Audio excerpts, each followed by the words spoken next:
So it's all dry now. Going to put that little dark bit in there into the eye.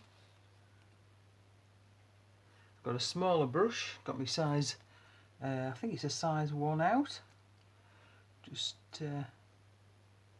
getting the dark of that eye in there. And then I'm going to start with the quinking, bringing in just a few little bits of details before I start to use the white acrylic paint. So a little bit around the eyes in here,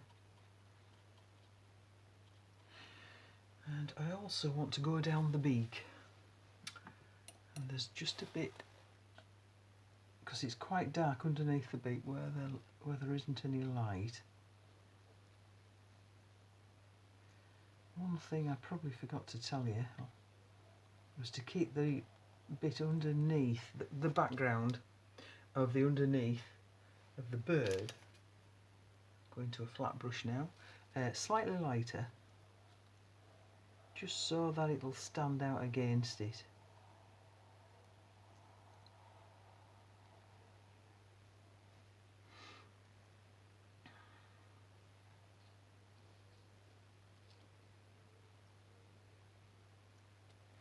That's down there. You've got to keep that edge really nice and sharp. Also, there's the little bit of a join between the upper beak and the lower beak. I don't know if you noticed I'm using this flat brush, but I was putting my finger down there just to steady it, and I was not using it that way, the widest way, I was using the side way. Okay, so now I've got that, a nice sharp line there, nice sharp line there. So now I need to just maybe go in to one or two of the areas, a nice shadow underneath here. Get a nice shadow.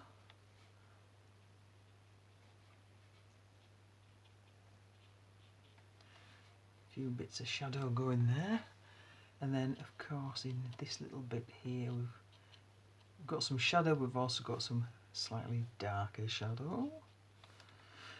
And you can maybe pull out one or two of the feathery type things going on, which are like little V marks really.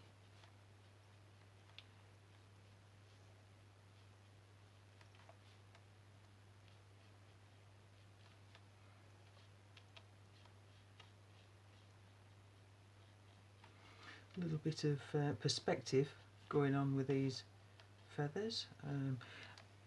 The feathers are quite flat when you look at them straight on, quite flat. They sort of have this that look to them, but as they go around the neck of the egret away from you, then you can see they get narrower as they go. Slight bit of perspective in there, just to help you just sum up form.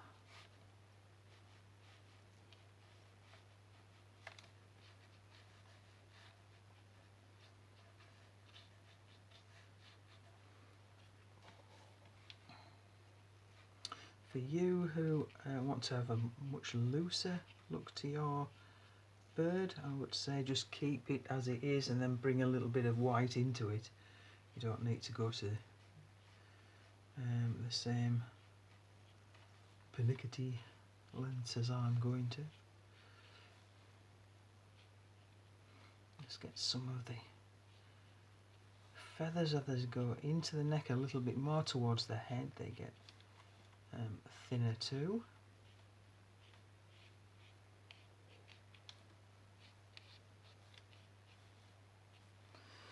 Okay.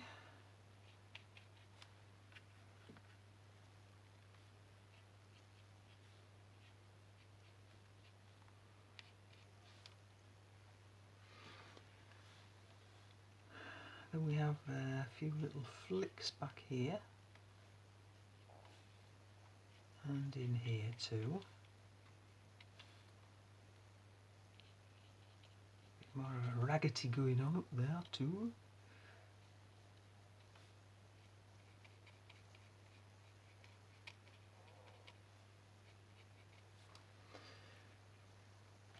Now your beak sort of needs to be like a mid-tone going down it. Can you see I've already done a mid-tone down it?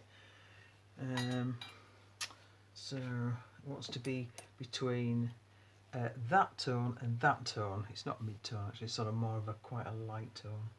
So for the where they breathe out of the nose area, that's probably a bit too dark for some of it, so I'm just going to soften it up with a little bit of water at one side.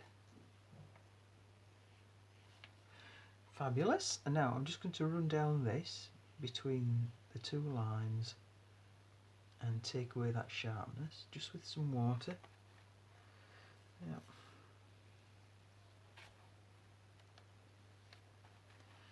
Lovely.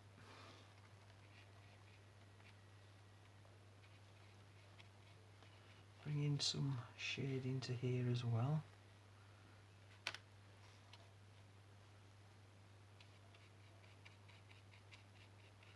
If you're a bit nervous of colour, then try painting with ink, black ink, to start with. Just get you used to using your paintbrush and softening methods and looking at tone. Everything is a product of tone and light. We don't see anything unless light is on it. Sounds a bit obvious really, but it's true. So if you can observe light in your work, then you can create really good solid form. And if you want to know of a really good artist to look at, to show you absolute master of light and shade, look at the work of Caravaggio with his chiaroscuro. Fantastic stuff. The image main character generally stands in a shaft of light, and it's got very strong light on it, which makes the person illuminated and looks extraordinarily real, and is lifted against the background. Right, now I need to get a little bit of tone into the eye. I've got to be careful though, don't squish that bit of, just get that bit of dark up. I just need to get some into there. Oh, that's not so bad. Into there, like that, leaving just a little hint of light. And that needs to dry, and the next thing we're going to do is put the titanium white acrylic on, which will make a huge amount of difference.